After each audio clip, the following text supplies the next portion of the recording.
আসসালামু আলাইকুম রহমতুল্লাহি বারাকাতুহ। সম্মানিত দিনী বৈনকলারে আজকে সূরা আস-সফফাতর 50 থেকে 61 নাম্বার কয়েকটা আয়াতর অনুবাদ আর তোরা ব্যাখ্যা কর্ম কোরআনের 37 নম্বর সূরাটার মাঝে আল্লাহ সুবহানাহু ওয়া তাআলা কিতা কইলা একটু বোঝার চেষ্টা করবো ইনশাআল্লাহ। অতঃপর তারা পরস্পরের দিকে মুখ ফিরিয়ে একে অপরের অবস্থা জিজ্ঞেস করবে। তাদের একজন বলবে, দুনিয়ায় আমরা একজন সাথী ছিল, সে আমাকে বলতো, তুমি কি সত্য অস্বীকারীদের মধ্যে সামিল? আমরা যখন মরে যাব, মাটিতে পরিণত হব এবং অস্থির জীর্ণ পিঞ্জর হয়ে যাব, তখন বাস্তবিকই কি আমাদের পুরস্কার ও শাস্তি দেওয়া হবে?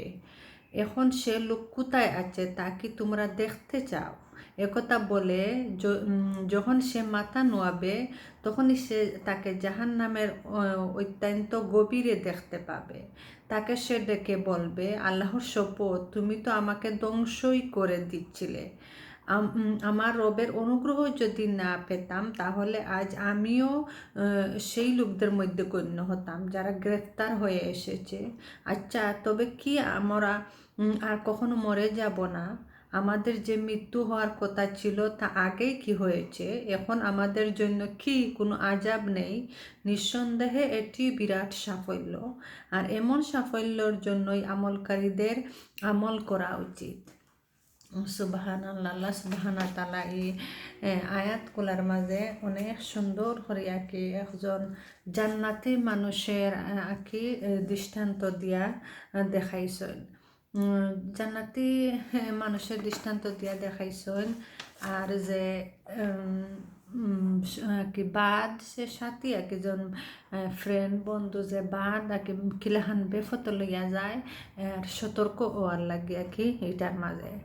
এই সূরা মক্কি জীবনের মাঝামাঝি টাইমে গো নাজিল হইছে সূরা।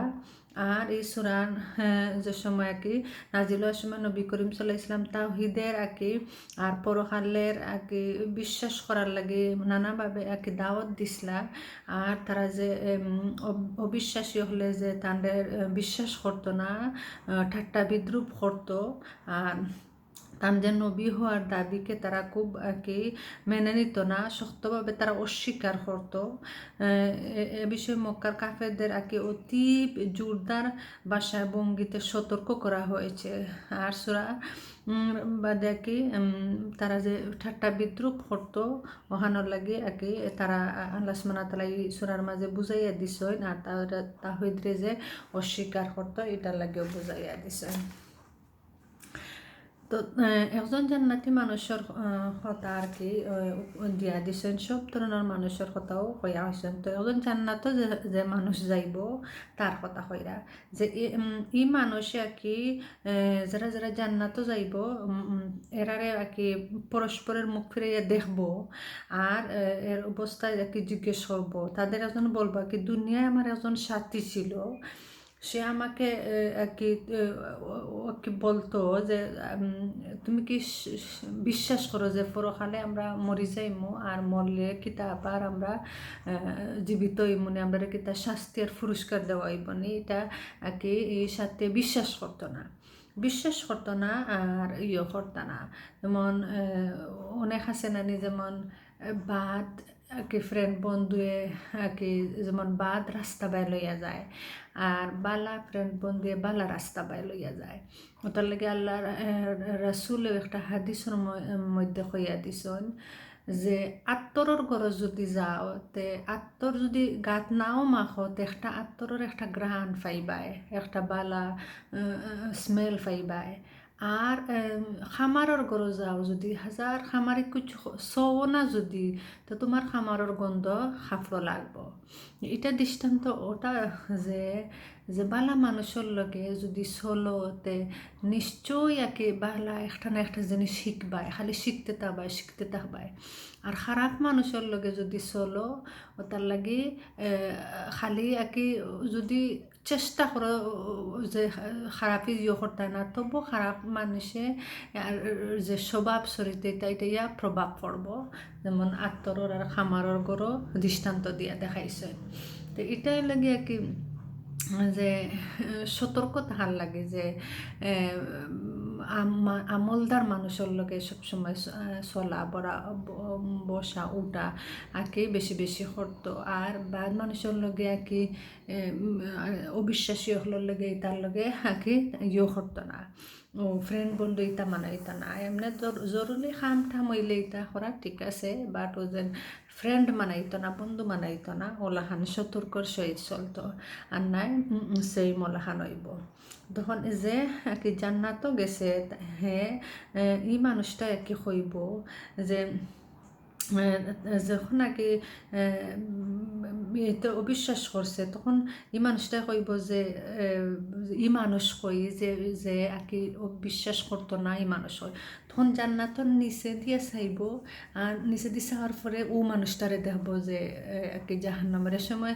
এনে সময় টিভি কোনো অনেক দূরের রাস্তা, তবু টিভি কিচ্ছু নাই, তবু অনেক দূরের রাস্তা পরিষ্কারভাবে দেখতে পারবো যে আর মারতেও পারবো যে ইয়ের সময়।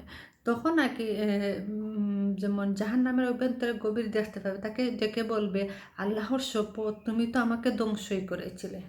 যে যে জান্নাতি আর কি ফ্রেন্ড এন হইবা আল্লাহর শপথ তুমি তো আমারে ধ্বংস করে লাইছিলাই, কিন্তু আমার রব্বর অনুগ্রহ যদি না পেতাম তা আজ আমিও সেই লোকদের মধ্যে গণ্য হয়ে গ্রেফতার হয়ে জাহান্নামও যাইতাম।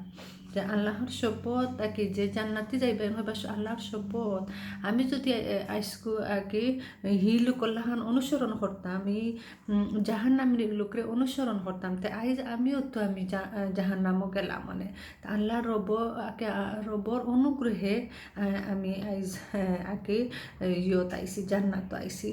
তবে আবার এন প্রশ্ন হবে আচ্ছা তবে কি আমরা আর কি মর্মনি, আমরা আর কি মর্মনি না ওলাহানো তাহমো আমার আর কি আর আজাব হইবনি। প্রশ্ন করবা কি হেনতে একজনে প্রশ্ন করবা, জান্নাতি মানুষ যারা এরারে প্রশ্ন করবা আমাদের মৃত্যু হওয়ার কথা ছিল তা আগে হয়ে গেছে, কেমন মৃত্যু হয়ে গেছে আর হইবনি। প্রশ্ন করবা একজনে জান্নাতি যারা এরারে প্রশ্ন করবা এখন আমাদের জন্য কি আজাব নেই, আমরা কি এখন আর আজাব হইবনি। আল্লাহ সুবহানাহু ওয়া তাআলা হইরা এটি বিরাট সাফল্য, এমন সাফল্যের জন্য আমলকারীদের আমল করা উচিত। এটা একটা বিরাট সাফল্য, জান্নাতি মানুষরে জান্নাত দিছেন। আর ইরূপ মানুষের লাগি আল্লাহ দৃষ্টান্ত দেখাই দিছেন ই জান্নাত যাইবার লাগে আমল করা উচিত। যদি আমল না করা হয় আমি জান্নাত যাইতাম আর জান্নাত যাইবার যে আমল যদি করাও হয় না দেখি আমি জান্নাত যাইতাম পারমনি। আমার আমল করা লাগবো আমার সব কিছু মেনটেন করি, আমি সব যা আদেশ করছেন ওগুন পালন করা লাগবো, যেমন যেমন নিষেধ করছেন ওগুনও তাকে বাঁচিয়া থাকা লাগবো। আর আর যেগুলো আল্লাহ সুবহানাহু ওয়া তাআলা কোরআনের মাধ্যমে হইয়া গেছেন সব কিছু কোরআনে ফলো করা লাগবো, আমল করা লাগবো। তো তার লাগে কালচারে আমরা বেশি ফলো করতাম না। কালচার এমন এক জিনিস নাইনি, জাহিলি যুগের সব কালচার আর কি হয়েছে, আর মানুষের চকু তখন আকর্ষণ হয় ওই জাহিলি যুগের কালচার। কিন্তু ইসলামিক কালচার অনেকে ভালো পায় না, অনেকে করতে পারে না, করতে না। আর সবে বেশি আকর্ষণ শয়তানে কি তখন আকর্ষণ করে জাহিলি যুগের কালচারে। তা আমরা কি করতাম, আমরা যারা কি মুমিন আল্লাহ সুবহানাহু ওয়া তাআলা তারা আরে কি কইরা যে তারা নিয়ম তারা কোরআন ফলো করতো, তারা এই জাহিলি যুগের কালচার ফলো করতো না, তারা কোরআন ফলো করতো, কোরআনরে অনুসরণ করতো, আল্লাহ নবীরে অনুসরণ করতো। আর জাহিলি যুগর কালচার অনুসরণ করতো না। আসে না নিজে ও খামটা করিলাই বাদে তওবা করিলাই, মানে আমি আর বা খাম করিয়া আনলে বাদে তওবা করিলাই, মানে ইলাহান করলে হইতো নাই। বাট কঠিনভাবে এটা করতে করা লাগবো। তখন আর গিয়া কি তৈব যে বাদ কি পরিবেশও নিজে যদি শক্ত ইয়ে থাকেন বাদ যে পরিবেশে মনার লাগতো নাই। যেমন মনাইয়া আঘাত লাগতো না, যে এটা বাদ জিনিস বাদ চৌকে দেখতাম, বালা জিনিসরে বালা চৌকে দেখতাম। আমরা বাদ জিনিসরে বালা চৌকে দেখতাম না, আর বালা জিনিসরে বাদ চৌকে দেখতাম না। আমরা কালচারে ফলো করতাম না, আমরা কোরআন রে ফলো করতাম। জাযাকুমুল্লাহ খাইরান।